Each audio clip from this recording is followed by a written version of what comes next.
Caroline Demess, donc de Acto Réseau FAFTT, Germaine Velay de l'IFA Marcel Sauvage et donc Raphaël Aran du BTP CFA Normandie. Autour d'un sujet qui est tout à fait d'actualité puisqu'on est en train de vivre, qui sont les prérequis techniques ou plus au-delà des prérequis, comment on accompagne sur le plan technique, particulièrement les apprenants que l'on va engager dans les dispositifs de formation.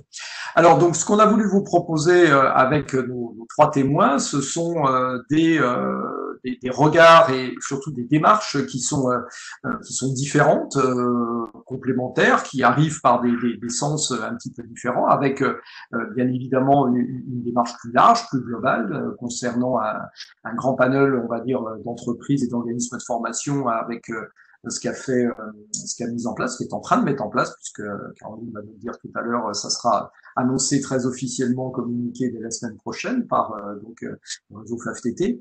Et puis dans deux établissements de formation orientés apprentissage, notamment pour les deux, ceux que j'ai évoqués tout à l'heure. Alors, on va commencer par le cadre le plus large. Je vais enlever ma webcam pour gagner un petit peu en débit. Et je vais proposer. Alors, par contre, c'est moi qui suis à la manœuvre sur les partages d'écran. Donc, est-ce que vous voyez du coup ma présentation qui est ici? Pas encore, Jean-Luc. Pas encore. Ça y est, ça vient.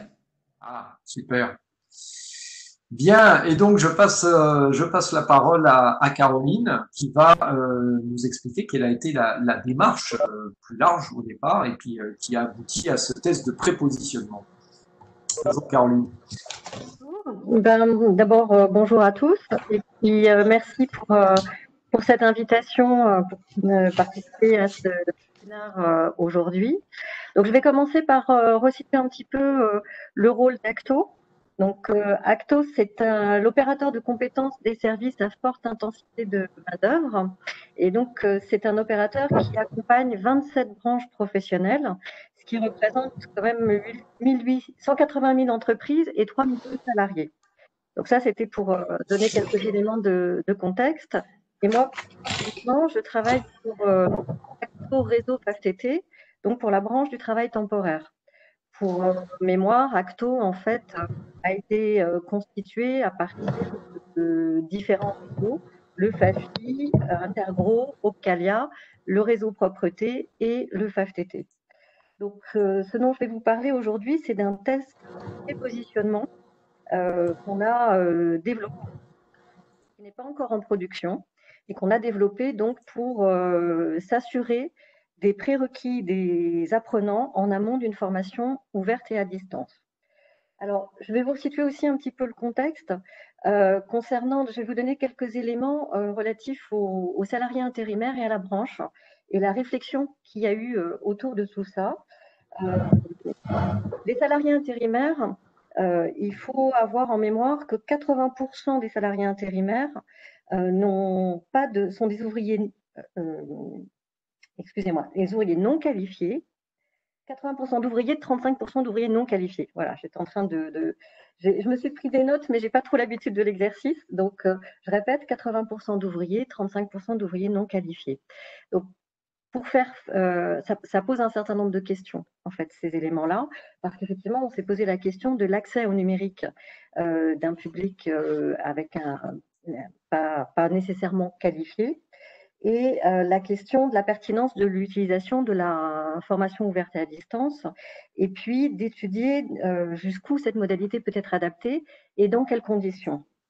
Et du coup, ça a donné lieu à des échanges entre les partenaires sociaux de la branche, entre les paritaires, qui ont souhaité, pour garantir en fait le plus possible de bonnes conditions de mise en œuvre des modalités FOAD et qu'elles soient adaptées au public, ils ont souhaité mettre à disposition des entreprises, des paritaires et des prestataires de formation deux outils.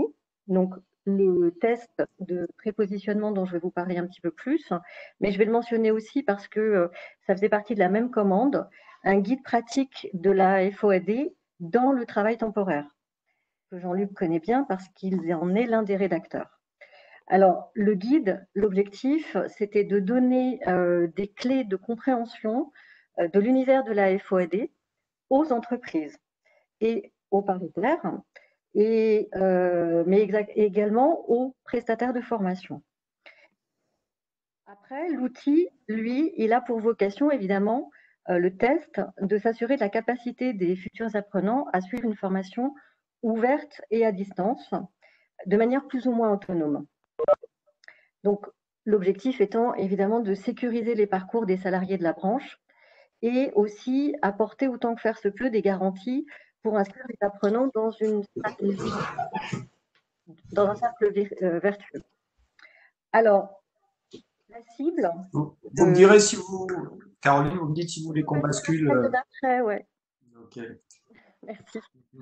Comme je n'ai pas la main, du coup, là voilà, c'est les éléments que je vous ai présentés. On peut directement passer, je pense, à la slide suivante. Voilà, donc l'objectif, c'est s'assurer de la capacité des individus à suivre une formation ouverte et à distance de manière autonome. C'est un outil qui a été pensé pour pouvoir en fait évaluer les compétences de, entre guillemets, tout type de public de la branche, sachant que dans la branche du travail temporaire, on a deux typologies de publics. On a ce qu'on a l'habitude d'appeler les salariés permanents de la branche, c'est-à-dire les salariés des entreprises de travail temporaire, donc les salariés qui vont intervenir dans les sièges des grands réseaux ou des plus petites entreprises de travail temporaire, et les salariés qui interviennent dans les agences d'emploi. Donc on va avoir essentiellement des profils tertiaires.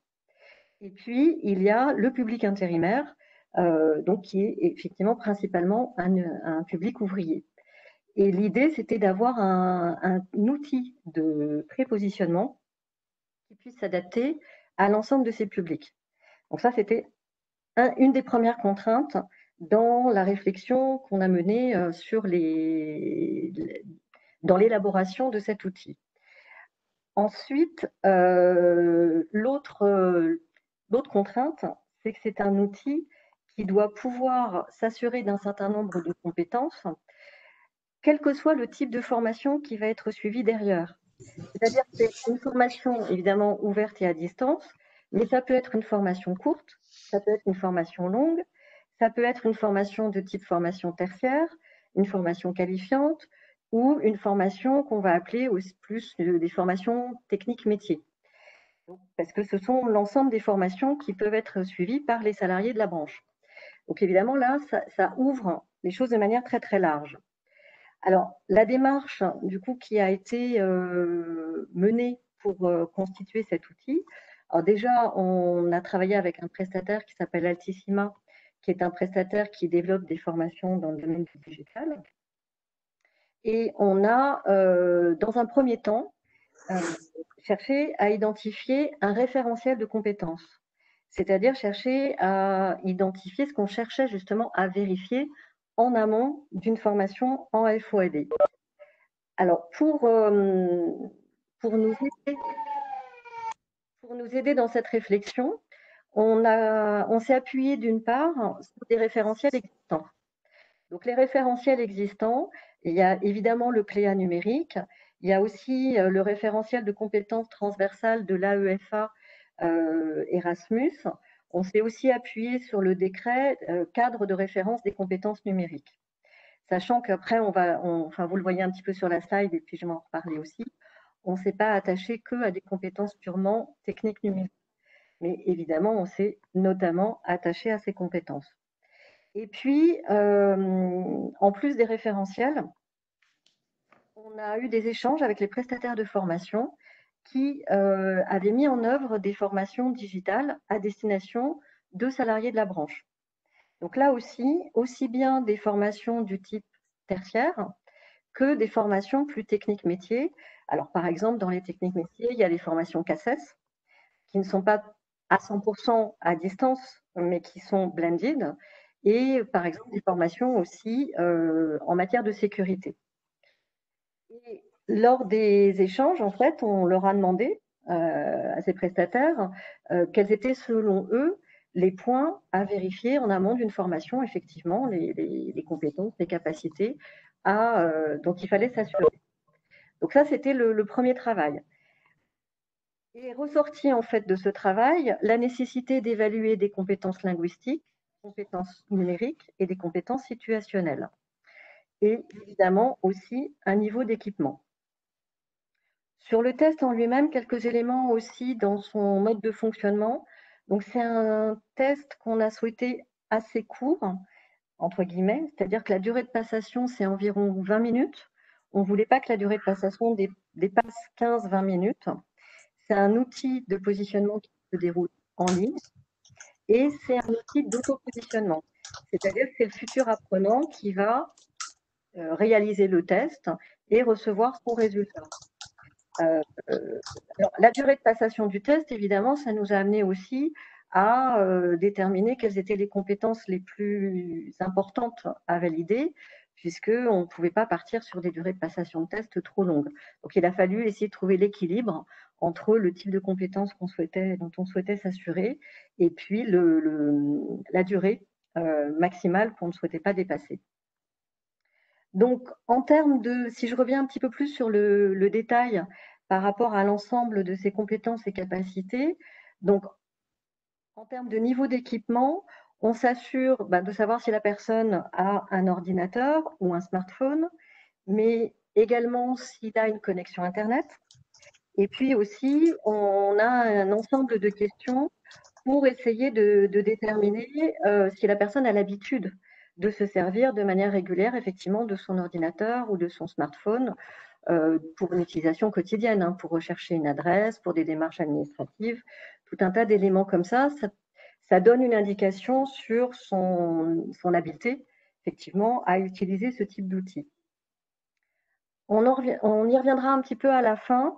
La limite de ce test, et là où effectivement il y a nécessité d'intervention aussi des prestataires de formation, c'est que comme c'est un test qui a été élaboré pour être passé en amont de tout type de formation FOAD, évidemment, on n'a pas mis la liste, par exemple, de l'ensemble des outils de visioconférence. C'est-à-dire qu'on va s'assurer que la personne elle a un ordinateur, une connexion Internet. Par contre, on ne peut pas vérifier s'il a Teams, s'il a WebEx, s'il a... Enfin voilà. Ça, après, c'est le niveau de détail sur lequel on ne peut pas aller. D'une part parce qu'on ne sait pas quels seront les outils utilisés par les prestataires de formation par la suite. Et d'autre part parce qu'en plus, c'est un environnement qui est tout le temps en évolution. Donc, on aurait couru après les nouveaux outils et ça, c'était pas possible. Donc, du coup, ça nécessite quand même qu'il y ait des choses qui soient affinées après par les prestataires de formation. Sur les compétences linguistiques, ce sont essentiellement des compétences de compréhension orale et écrite. Les compétences numériques, on s'est assuré d'un certain nombre de compétences du type savoir se servir de communication, savoir rechercher une information sur Internet, savoir stocker ses données. Voilà, c'est pour illustrer un petit peu le type de compétences qu'on a identifiées, avec deux niveaux. C'est-à-dire qu'il y a des questions d'un niveau relativement basique et puis il y a des questions un petit peu plus élaborées. Et concernant les compétences situationnelles, on a cherché à identifier, alors c'est grosse maille, hein, entre guillemets, le type d'identification, parce que je vous rappelle, on est sur un test dont la durée de passation est assez rapide. Donc, on n'est pas sur un test type outil de recrutement, hein, c'est plus léger ce qu'on fait, mais ça permet quand même, l'idée, c'était d'identifier la capacité des personnes à planifier, à s'organiser. Ça, c'est plus pour des formations un petit peu longues. La capacité aussi des apprenants à analyser un problème. Ça nous paraissait un point effectivement important, notamment un apprenant qui rencontre une difficulté technique. Est-ce qu'il va savoir un petit peu détecter d'où vient sa problématique et rechercher des solutions?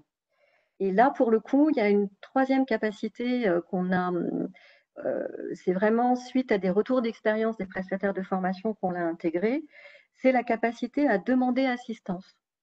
Parce que ça, c'est un élément auquel on ne pense pas nécessairement et qui est important parce que ça peut faire la différence entre quelqu'un qui va poursuivre sa formation et quelqu'un qui va abandonner.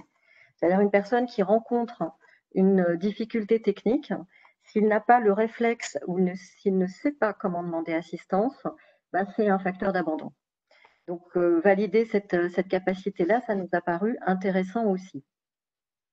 Ça, je pense que ça fera écho à pas mal de situations vécues ces dernières semaines de personnes dont on n'a pas su forcément ce qu'ils étaient devenus, mais où il est dans ce cas-là difficile de savoir si c'est un problème technique ou pas.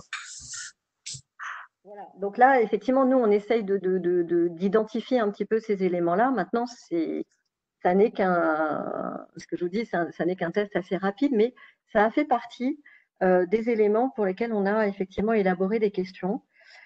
Ensuite, sur la constitution du test, l'idée, puisque ça s'adresse à différents types de publics, c'était pas nécessairement de faire passer l'intégralité du test à tout le monde. Donc, au démarrage, il y a quelques questions filtres, des questions qui sont notamment des questions sur le niveau d'équipement, qui sont des réponses assez simples, hein, oui, non. Et ensuite, il y a 2 questions techniques avec un vocabulaire un petit peu plus élaboré. Là, l'idée, c'était de se dire, ben, si les personnes échouent, il y a 2 possibilités. Soit elles échouent parce qu'elles ne savent pas répondre à la question technique, soit elles échouent parce qu'elles ont un niveau de compréhension linguistique qui ne leur permettra pas par la suite de suivre une formation effectivement de manière autonome à distance. Donc, à l'issue de ces questions-là, si elles échouent, on va leur soumettre le test linguistique. Par contre, si les personnes ont réussi, on ne va pas leur faire passer l'étape du test linguistique parce qu'on considère qu'elles ont les compétences nécessaires. Donc, ça veut dire que le test, enfin, le questionnaire n'est pas le même pour tout le monde. Il Ça veut dire qu'il y va a... déclencher certaines parties, hein. Certaines réponses vont déclencher certaines parties, c'est ça, hein. C'est-à-dire que le test linguistique n'est pas proposé à tout le monde. D'accord. Ok. Et donc, Oui, oui, allez-y, Caroline. Pardon. De la même façon, à l'issue du test linguistique, si les personnes ont échoué, on ne va pas leur faire suivre la suite du test. C'est pas la peine. On arrête. Et à ce moment-là, ils reçoivent un mail avec une recommandation de se rapprocher de leur employeur pour étudier la possibilité de suivre une remise à niveau en français. D'accord. Et donc, vous avez pu faire un petit panel test d'utilisateurs. Je vois que dans le chat, quelqu'un se posait la question de savoir si 20 minutes c'était suffisant. Vous avez pu l'expérimenter déjà? Alors malheureusement pas assez pour l'instant parce qu'on l'a eu en fait, la période de test s'est déroulée pendant la période de confinement. Donc on avait prévu initialement de faire effectivement des sessions de test sur des cohortes de salariés intérimaires en formation ou en amont de certaines formations. On n'a pas pu le réaliser. Compte tenu de la période, on s'est dit que c'était quand même intéressant d'aller au bout et de le mettre en production. Et on va effectivement, là, lors de sessions de formation, de groupe, proposer la passation du test pour voir un peu plus, de manière plus large, comment ça se comporte et comment ça se passe avec les apprenants. D'accord. Le test, rappelez-nous, il se déroule en toute autonomie à distance ou il va se réaliser dans une agence d'entreprise d'intérim? Alors, il peut se dérouler ça peut être au sein de l'agence, mais ça peut se dérouler aussi en autonomie à distance. D'accord. Il Donc n'y ça, a pas de règle. c'est l'agence, c'est l'interlocuteur qui va proposer en fonction de la personne, de son autonomie. Ou pas, quoi. D'accord. C'est un outil pour l'instant, dans un premier temps, qu'on va mettre à disposition des entreprises.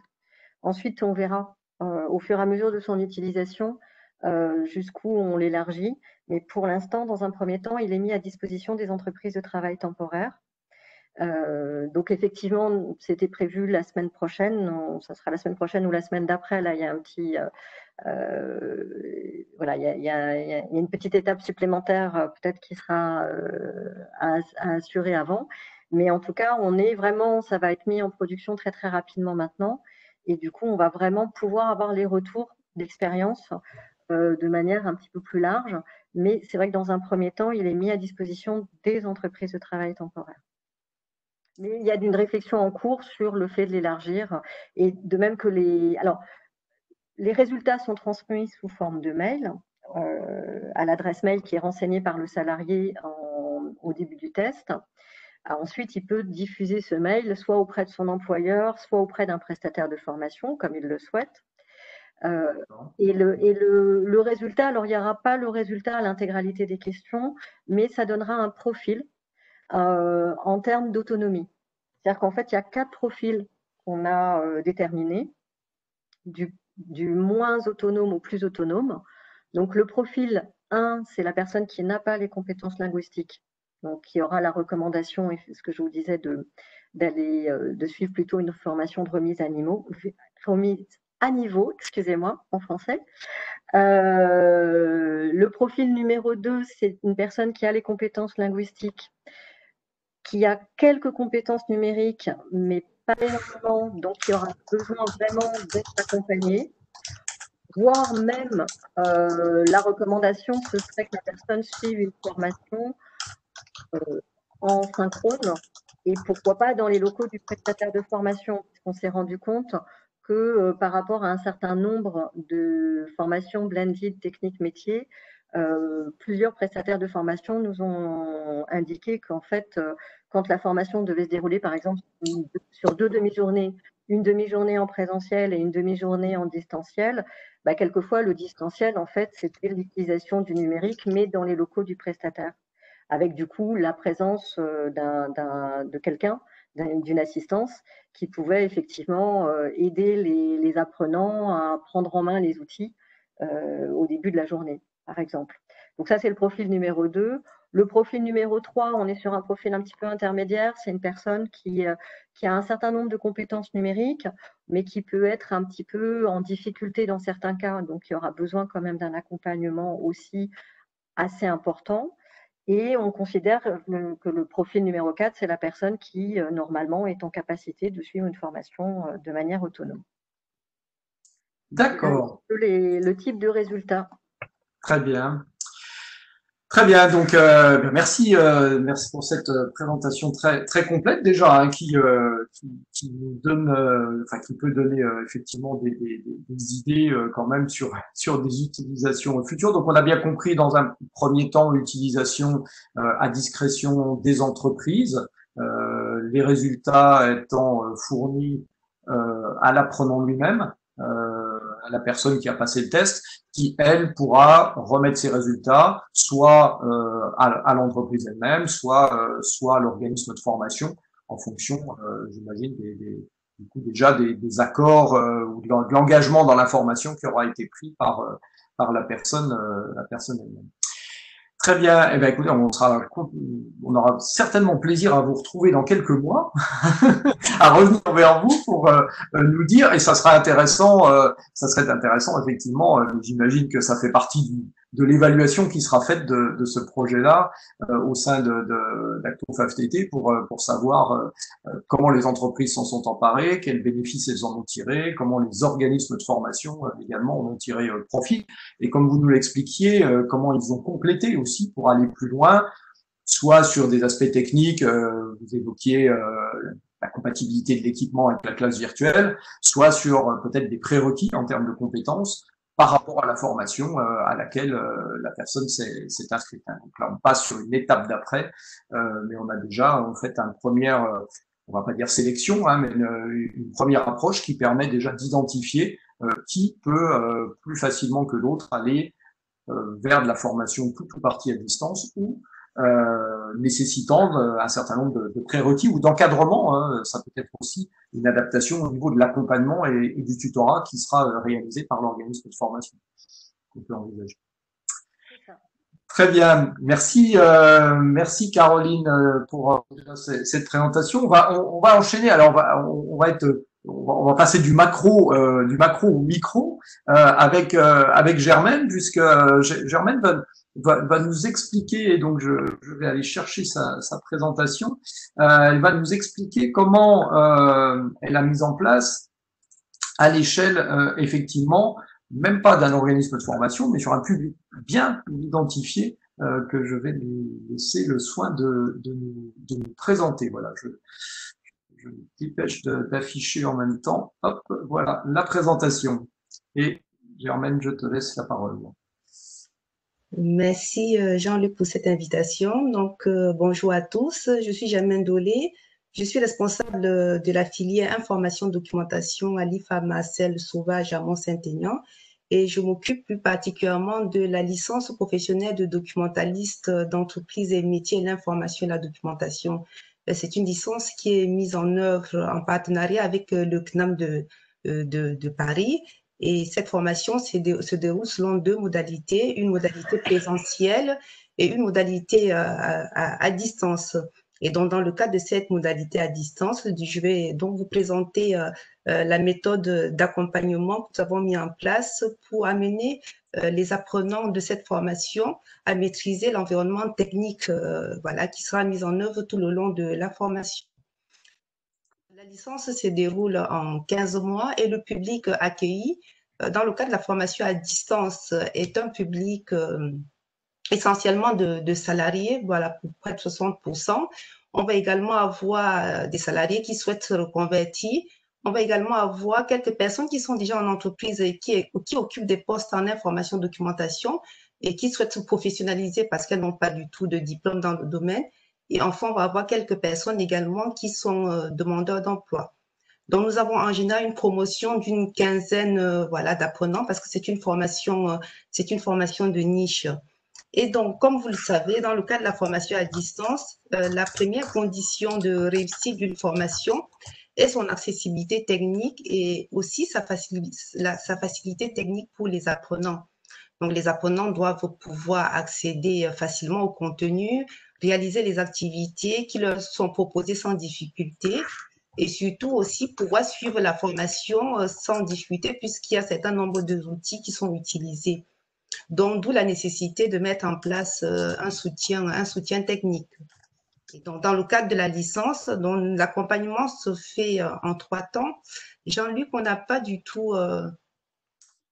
Alors, c'est ce qu'on me dit dans le chat. À nouveau, c'était trop beau, on n'avait plus de problème technique depuis une demi-heure. Donc, à nouveau, il est partagé. Je vais repartager dans ce cas-là. Bien. Donc, dans le cas de la licence, l'accompagnement se déroule en 3 temps. Avant le démarrage de la formation, ensuite au cours de la formation et enfin à l'issue de la formation. Donc, avant le démarrage de cette formation, nous avons une démarche proactive qui va consister à la mise en place d'interventions que j'ai appelées d'interventions structurelles parce que mieux vaut prévenir que guérir. Et ça va consister en quoi? Déjà, dans le cadre de l'inscription, nous rappelons dans le PIF, c'est-à-dire le protocole individuel de formation, les modalités techniques. Donc, on rappelle aux différents candidats la nécessité de disposer d'un ordinateur fonctionnel, voilà, d'avoir une connexion Internet à haut débit et surtout un casque et un micro pour pouvoir lire et écouter les contenus qui seront mis à leur disposition. Donc, ensuite, nous allons transmettre aux candidats un tutoriel afin qu'ils puissent s'inscrire sur la plateforme de formation. La plateforme de formation que nous utilisons actuellement est Dokeos. En fait, c'est juste une vidéo que nous avons de 2 minutes à peu près que nous avons réalisée avec l'outil Powtoon. Les apprenants vont alors s'inscrire au premier à la plateforme. Nous allons les rattacher au premier module et on va surtout les inviter à tester leur connexion, leur matériel et revenir vers nous en cas de difficulté. Donc là, on prend le relais pour un accompagnement individuel. Nous allons ensuite leur envoyer un mode opératoire pour télécharger l'application Classilovia puisque c'est l'outil de classe virtuelle que nous allons utiliser tout au long de la formation. Le but étant de leur permettre de tester la configuration. Et là aussi, on peut avoir des difficultés et je vais faire appel aux informaticiens si les apprenants rencontrent des difficultés. Et très souvent, comme ce sont des salariés qui sont en entreprise, on s'est rendu compte qu'ils n'ont pas la possibilité de suivre la formation sur leur poste informatique en entreprise parce qu'il y a des pare-feux. Et donc là, il faut absolument trouver une solution avant le démarrage de la formation. Soit l'entreprise voilà, met à leur disposition un ordinateur qui leur permet de suivre la formation voilà, sans ces contraintes, ou alors l'apprenant sera peut-être éventuellement amené à utiliser son propre ordinateur dans le cadre du suivi de la formation en entreprise. Donc, après le téléchargement de l'application Classilovia, nous allons inviter individuellement chaque apprenant à une classe virtuelle de connexion. Je dis classe virtuelle de connexion pour m'assurer que chaque apprenant peut se connecter, voilà, à la classe virtuelle. Et puis, je profite également de l'occasion pour leur permettre de découvrir l'outil et puis apprendre à interagir lors d'une classe virtuelle, parce que tout au long de la formation, il y aura des classes virtuelles, qui seront mises en œuvre. Donc, voilà pour l'accompagnement avant le démarrage. Et au cours de la formation, on va plutôt avoir une démarche réactive qui consistera plutôt à la gestion des différences techniques tout le long de la formation. Et là, l'intervention réactive du tuteur peut être suite à une sollicitation de l'apprenant, parce que l'apprenant se rend compte qu'il y a une défaillance du dispositif. En général, c'est la plateforme qui ne fonctionne pas. Et dans ce cas, ben, je vais solliciter l'intervention de l'informaticien qui, à son niveau, peut trouver une solution, ou alors appeler l'éditeur. Et je vais également me précipiter pour informer immédiatement l'ensemble des apprenants de ce dysfonctionnement. Parfois, le dysfonctionnement peut également venir du côté de l'apprenant, par exemple, l'impossibilité d'accéder à un module. Très souvent, c'est des problèmes de navigateur ou des oublis de mots de passe. Et dans ce cas, on va procéder à un tutorat individuel et non plus collectif. Et enfin, à l'issue de la formation, c'est ce qui est intéressant, c'est de capitaliser sur le travail qui a été réalisé, donc en recensant éventuellement toutes les demandes répétitives et par la suite rédiger éventuellement des courriers types pour ces demandes récurrentes. Et enfin, produire aussi des guides, des tutoriels. Ça peut être également des FAQ sur les questions répétitives. Là, par exemple, la rentrée prochaine, nous allons changer de plateforme de formation, dont nous passons d'Okeos à Moodle. Donc, ça va impliquer, voilà, qu'on produise de nouveaux guides, voilà, pour de connexion à Moodle. On va également changer l'outil de classe virtuelle. Ce sera plus Classilovia, donc on va utiliser Zoom. Là aussi, il faut rédiger des guides d'utilisation de Zoom, voilà, pour pouvoir préparer nos prochains apprenants, voilà, à maîtriser, à pouvoir utiliser dans de bonnes conditions les outils que nous mettrons à disposition dans le cadre de la formation. Voilà, grosso modo, ce que nous avons mis en place comme démarche pour accompagner nos élèves de la licence dans le cadre de leur parcours en formation à distance. Ça fait combien de temps, Germaine, que vous avez commencé cette démarche en 3 étapes, là, Alors, ça fait combien de temps? Pour tout vous dire, ça fait pas longtemps. Il y a de cela 2 ans, parce que jusqu'alors, c'est vrai que j'ai pris la responsabilité de cette licence il y a à peu près 4 ans. Et à l'époque, donc, la formation existait en présentiel, et à distanciel, elle était mise en place par le CNED. Et le CNED se contentait tout simplement d'envoyer des supports de cours par voie postale. Et donc, par la suite, il a fallu, voilà, que je mette en place une formation à distance digne de son nom via une plateforme, avec la mise en place d'un tutorat, voilà, pas uniquement du tutorat technique, administratif, pédagogique et tout ce que vous pouvez imaginer. Et donc, je suis allée étape par étape. Et pour ce faire, il a fallu que moi aussi je me forme. Donc, ce n'est que l'année dernière que j'ai terminé la formation que j'ai suivie pendant à l'université de Rennes. Et c'est suite à cette formation-là que j'ai réfléchi à ces différentes modalités et que j'ai mis en place cette démarche en 3 étapes. C'est quelque chose qui, comme tu l'as expliqué, pour cette licence, est-ce que du coup ça inspire d'autres responsables de filière, d'autres formateurs, voire ça peut faire tache d'huile à l'échelle de l'établissement, cette démarche? Je pense que ça pourra faire tache d'huile. Cette démarche pourra, voilà, être réutilisée par d'autres responsables de filière dans l'établissement, sachant que dans l'établissement aujourd'hui, c'est la seule formation réellement à distance. C'est vrai qu'il existe modalités distancielles ou alors dans différentes formations, mais c'est la seule formation en blended learning, avec une partie distancielle avec des regroupements. Et je pense que dans le cadre de notre démarche, puisqu'on évolue vers là, hein, la mise en place, la mise en place des dispositifs de formation à distance, les autres responsables de filière viendront forcément vers moi pour des retours d'expérience, et je pense que c'est une démarche qui devrait être mise en place dans le cadre du tutorat technique. D'accord. Alors, on peut d'autant plus imaginer que, vu ce que l'on a vécu, sur toutes ces dernières semaines, le blended, le passage du blended au 100% distance peut être plus rapide que prévu, en l'espace de 48 heures, et on peut imaginer que ça soit préventif, de mettre une démarche comme celle-ci pour anticiper une éventuelle mise à distance, on va dire, moins programmé que l'on peut penser. On a une question de Delphine Delosier dans le chat qui nous dit s'adresse à un public que l'on peut penser autonome dans l'usage du numérique.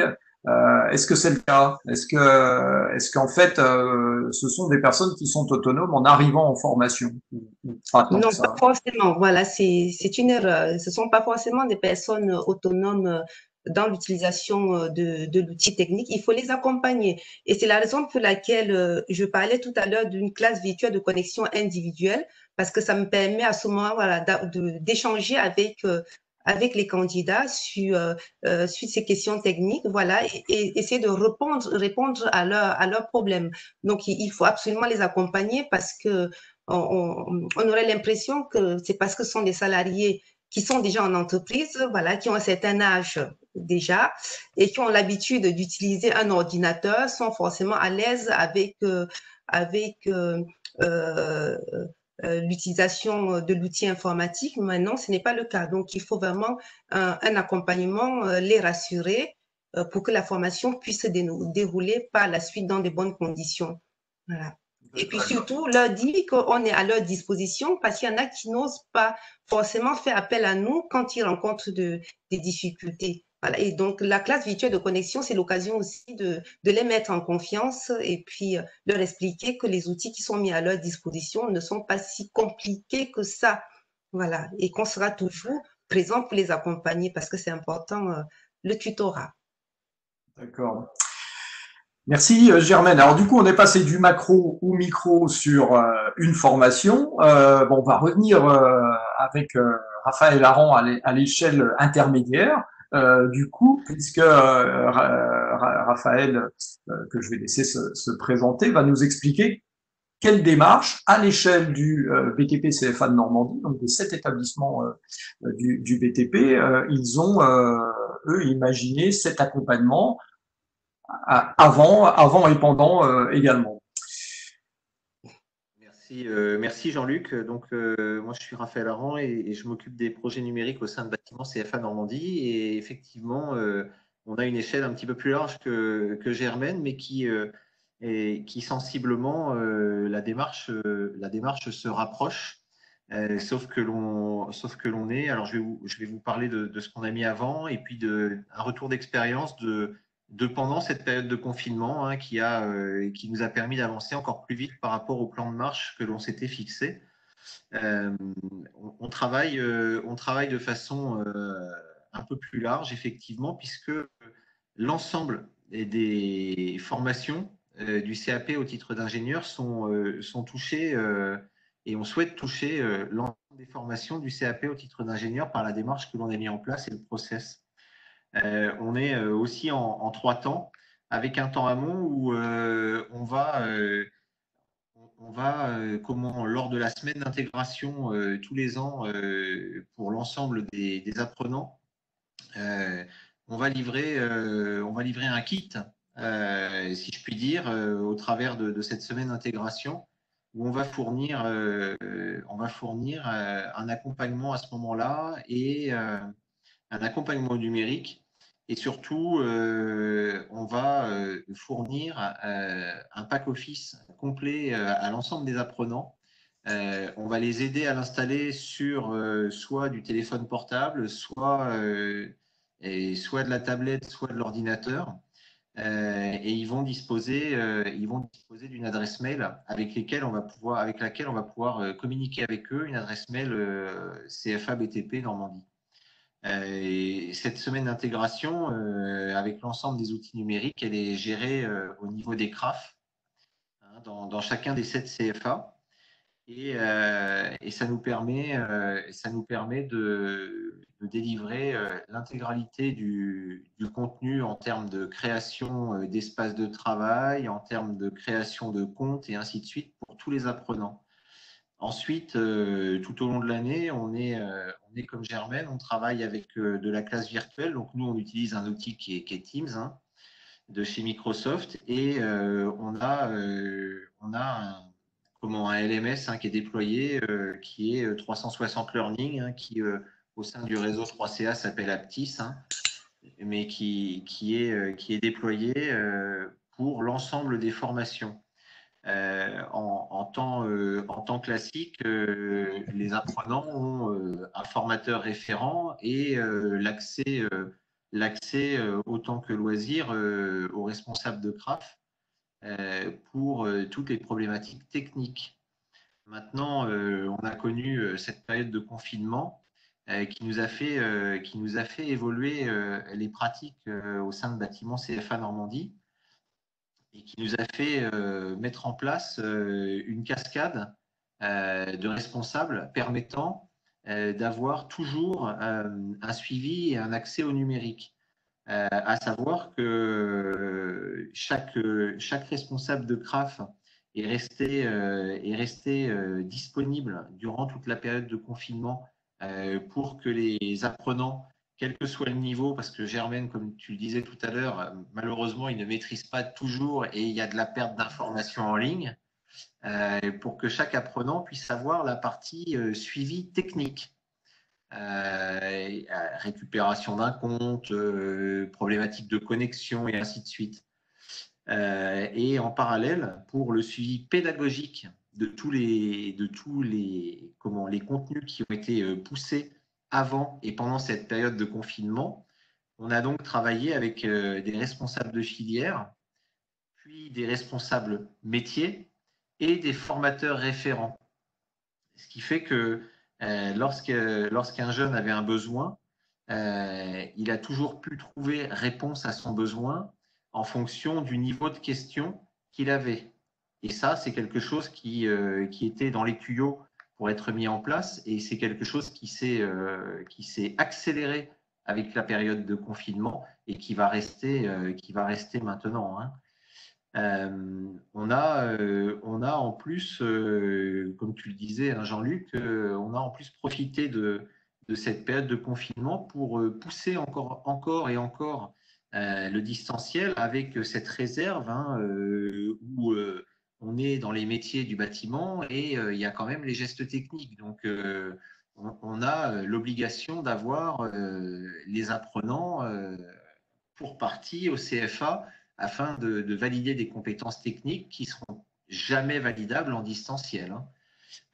Cependant, ça nous a permis, la période de confinement, de passer de 12 à 48 équipes Teams. Une équipe Teams chez nous, elle représente un diplôme ou un niveau de formation. Donc, on couvre 60 à 70% des diplômes dispensés chez Bâtiments CFA Normandie, puisque c'est 60 diplômes. Et aujourd'hui, on a 48 équipes Teams correspondant à ces diplômes. Et ça, c'est des choses qui par contre, fonctionnent.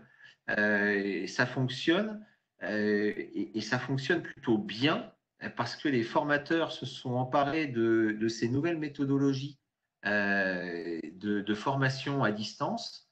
On les accompagne, hein, on en discutait ensemble, Jean-Luc. On a, comme tu as pu être formé, Germaine, on a maintenant 5 formateurs qui ont changé globalement de métier, puisque ces formateurs sont maintenant devenus des super producteurs, on va dire, des super producteurs de contenu pédagogique numérique, on va dire, hein.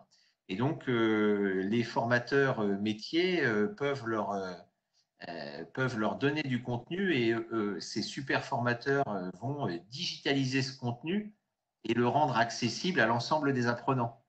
Et là très clairement, on a dû passer par de la transformation de métier pour certains parce que ça prend du temps, ça prend beaucoup de temps et c'est pas la même chose que d'être formateur dans un atelier. Donc, voilà.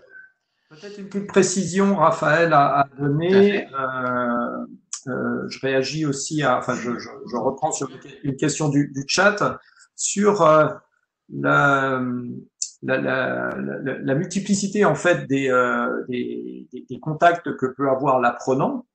Est-ce que c'est plutôt facilitant ou est-ce que ça pourrait avoir tendance à le perdre un petit peu? C'est-à-dire s'il n'a qu'un seul interlocuteur, forcément, il n'est pas perdu. S'il en a plusieurs, est-ce qu'il sait à qui il doit s'adresser? Il y a une sorte de, il y a une porte Oui, d'entrée, voilà.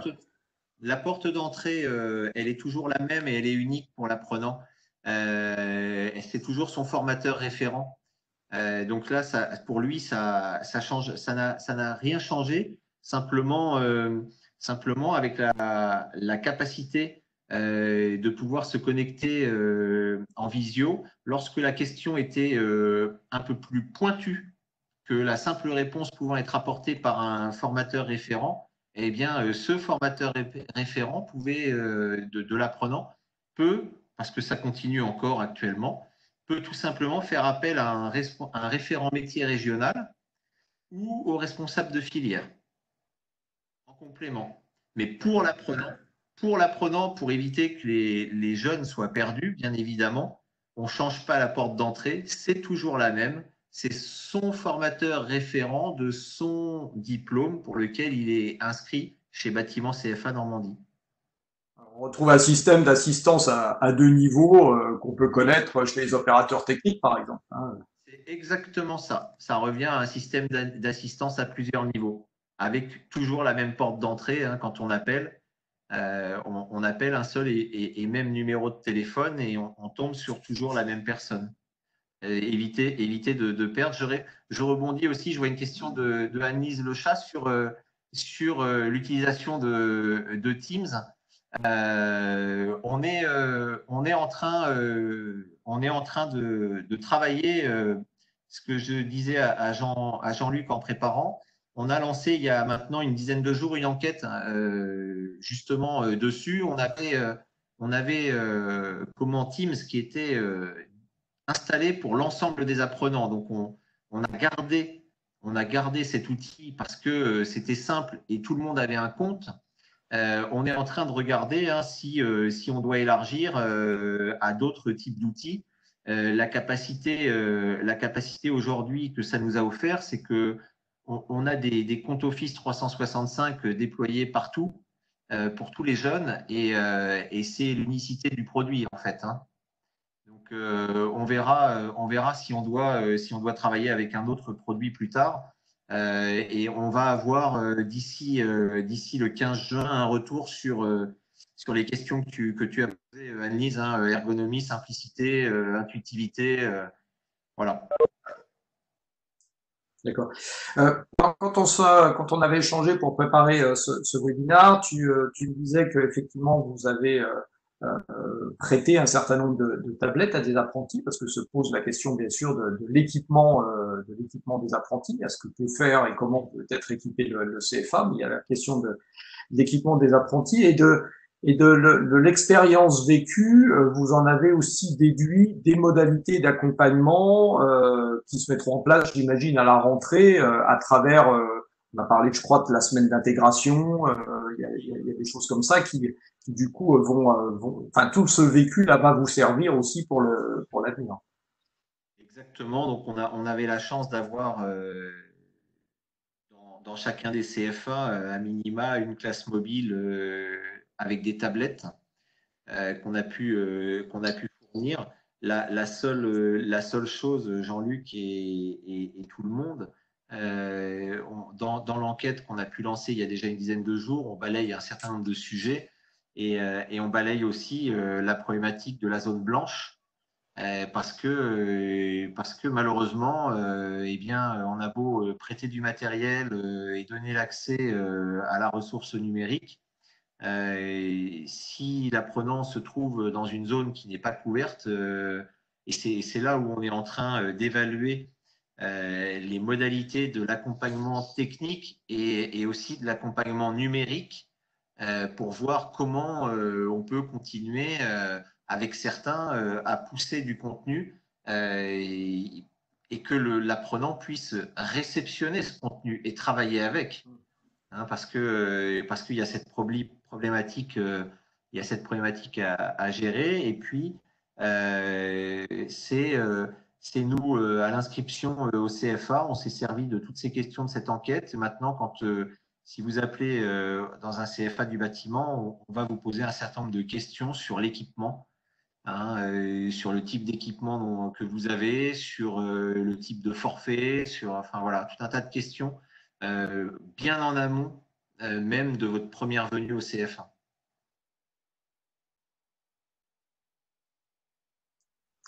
Alors, Christophe complète répond également là-dessus. C'est vrai que je dirais, ni les organismes de formation ni la région elle-même ne peut directement ou agir rapidement sur ces problèmes d'accès, bien que ça fait quand même à peu près 20 ans qu'on nous dit qu'on va résorber toutes les zones blanches, mais bon, on y arrivera peut-être un jour. Il y a effectivement cette solution on peut dire quand même de déplacer un petit peu le jeune en lui disant, en l'amenant effectivement vers des espaces type espace public numérique, hein, qui eux vont être à la fois équipés et où en plus le jeune va avoir la possibilité d'avoir un appui technique aussi si besoin. C'est exactement ce que l'on imagine et on est, Jean-Luc, Christophe, on est inscrit et on est labellisé tiers-lieu normand et on souhaite éventuellement profiter de cela et de ce réseau en fonction du positionnement de nos jeunes pour les amener vers des endroits où ils vont pouvoir trouver une solution à une problématique peut-être en se déplaçant de 5 km sans avoir besoin d'en faire 50 pour aller au CFA. D'accord. Voilà, je réponds en même temps à une question sur les outils déconnectés, notamment les versions fonctionnant en local. Oui, pour les plateformes de formation qui peuvent effectivement, où on peut télécharger et travailler en local. Par contre, les outils de classe virtuelle, la classe virtuelle, c'est du synchrone. Donc là, ça nécessite d'être effectivement en connexion en permanence. Sinon, on n'a pas accès en fait tout simplement à la discussion. Bien. Quel enseignement majeur vous tirez vous aujourd'hui? Bien sûr, comme tu nous l'as dit, vous n'avez pas encore tous les résultats de l'enquête. Est-ce qu'il y a des adaptations que vous voyez justement en termes d'accompagnement ou en termes de prérequis, de vérification des prérequis qui, à la limite, peut-être pourraient s'inspirer ou boucleraient avec à la fois ce que Caroline et Germaine ce dont elles nous ont parlé tout à l'heure. Alors, on va forcément rejoindre Caroline et Germaine sur le prépositionnement numérique. On a un Pixorga chez Bâtiment CFA Normandie et en fait, on valide des compétences numériques dans cette semaine d'intégration pour s'assurer que les jeunes, alors je vois jeunes ou moins jeunes, mais chez nous, ça va de 15 à 24, 25 ans. Donc, je dis encore les jeunes ne vont pas être perdus par rapport à ce qu'on va proposer. Moi, la leçon les prémices de ce que l'on sent, c'est l'accompagnement à l'accès au numérique. Ça va être pour un public qui n'est pas forcément favorisé. Comment on est en mesure de mettre en place du matériel. Parce que là, l'accès au numérique, ça va être, c'est pas forcément le jeune qui est en zone blanche, c'est le jeune qui n'a pas les moyens du tout de s'équiper. Et comment fait-on pour accompagner ces jeunes qui n'ont pas les moyens de s'équiper ou ces apprentis qui n'ont pas les moyens de s'équiper pour pouvoir faire en sorte que, eh bien, ils aient l'accès aux mêmes ressources que les autres. Et là pour l'instant, je t'avouerai, Jean-Luc, que c'est pas encore traité parce que, eh bien, c'est une question financière derrière. Hein. Très bien, bien noté. Peut-être des remarques, des questions à l'attention donc de Raphaël, de la part de Caroline ou Germaine, du coup, de voir comment on voit bien le prolongement, hein, Caroline, de ce que pourrait être, de ce qui peut être fait dans un établissement en complément de la démarche très en amont que vous avez vous imaginé, et puis ensuite vraiment cibler sur l'action de formation elle-même, comme l'a fait Germaine. Oui, c'est exactement le lien entre le pré-positionnement qu'on peut faire effectivement très en amont pour s'assurer d'un certain nombre de compétences et capacités, et puis à la fois la vérification par des prestataires du fait que la personne a les outils vraiment spécifiques adaptés à la formation, et puis surtout l'accompagnement à savoir le prendre en main et effectivement à s'en servir. Après, oui, je rejoins aussi Raphaël sur la question de l'équipement technique, matériel. Ça, c'est une vraie question. Ok, merci. Christophe, tu avais une suggestion peut-être à faire, peut-être. On peut peut-être passer des messages subliminaux vers les OPCO. Bon. Merci Annabelle. Hein. Alors, j'ai pas la réponse aujourd'hui, mais j'ai noté. On a déjà une note, je ne sais plus si c'est une note ou une ordonnance gouvernementale de la semaine dernière qui nous guide un peu. Oui. Voilà, comme le dit Annabelle. Hein, donc, mais c'est pas fini, il va encore se passer des choses. Il y a encore des pistes. Christophe, un petit mot, une petite réflexion de ta part, peut-être après avoir écouté nos invités. Juste attendez. Oui, très bien. Est-ce que vous m'entendez?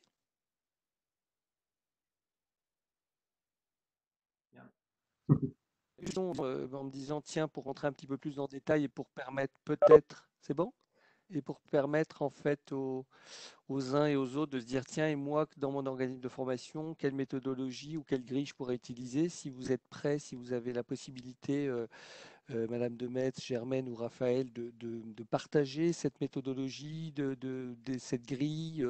Voilà, vous me l'envoyez, je me ferai un plaisir de le partager sur Communautique, de manière à ce que quelqu'un qui se poserait la question dans un OF se dise, bah, tiens, je ne vais pas repartir de zéro, mais je vais peut-être aussi m'appuyer sur ce qui a déjà été fait. Voilà. Puisque c'est le principe de Communautique. Mais il n'y a pas d'obligation, mais voilà. Je le suggère. Je vais te transmettre ça. C'est gentil. Je m'arrête parce que je n'arrête pas de vous perdre. Non, c'est bon, nous on t'a gardé, donc tout va bien. Bon, bah, bon. Merci à vous quatre en tout cas et merci à l'ensemble. C'est plein. Voilà, Webex, c'était plein de surprises aujourd'hui. Non, c'est vrai que ça peut être intéressant pour Communautique. Ça pourrait être intéressant d'avoir peut-être demain des entreprises du travail temporaire régional hein, qui viendraient parler et partager, elles, à leur niveau avec les organismes de formation sur cette expérience. Donc ça serait, je dirais, dans quelques mois, je dirais un travail intéressant et utile de mutualisation, tout comme la réflexion sur les espaces publics numériques et comment comme nous disait Raphaël, comment les organismes de formation peuvent s'en emparer pour connaître. J'avais connu ça, mais je croyais que c'était quelque chose de désuet il y a 15 ans, où effectivement, en Bourgogne, on avait cartographié des lieux dans lesquels les jeunes pouvaient se rendre à moins de 40 minutes de mobilette. Donc voilà, c'était le critère, moins de 40 minutes. Point d'accès à la téléformation. Oui, voilà, c'était l'époque des points d'accès à la téléformation. On a cru que c'était fini, mais on voit bien toute la pertinence de les repenser. Pas uniquement pour les aspects techniques, hein. Il y a tout l'accompagnement aussi qu'on peut y trouver, comme c'était évoqué tout à l'heure. On a Jean-Luc, juste pour terminer, on a quand même un très bon accompagnement, je le dis, hein, Christophe, de la région, parce que le réseau tiers-lieu normand est quand même très bien structuré et toute la cartographie existe déjà. Eh ben, super. Donc on a tout pour bien mettre en place ces bases-là. On a largement débordé sur notre horaire aujourd'hui, mais Dieu sait que le sujet était intéressant, était dense aussi, et vous aviez les uns et les autres, enfin nos trois témoins, nos trois invités avaient beaucoup de choses à nous dire, et on a bien vu que sur les différents niveaux, chacun pouvait intervenir. Ça peut partir du bas et remonter vers le dessus, comme nous l'a expliqué Germaine. Ça peut être une démarche inverse, comme celle que nous a expliqué effectivement Caroline, pour insuffler des choses, donner des outils aux entreprises et à la branche et aux organismes de formation, et puis à l'échelle de l'organisme de formation, qui est un organisme très structuré, très impliqué, hein, quand même, rappelons-le, Raphaël, dans le digital. Il y a un projet numérique qui n'est pas sorti le 17 mars. Il a quand même une certaine antériorité, une volonté, on va dire, politique aussi, hein, et des relais internes et des moyens pour se mettre en place. Mais voilà, on voit bien qu'on apprend à tout moment. Eh bien, merci beaucoup, sincèrement, de votre participation. Comme d'habitude, l'enregistrement sur Webex, je vais bien nous le rendre tout à l'heure.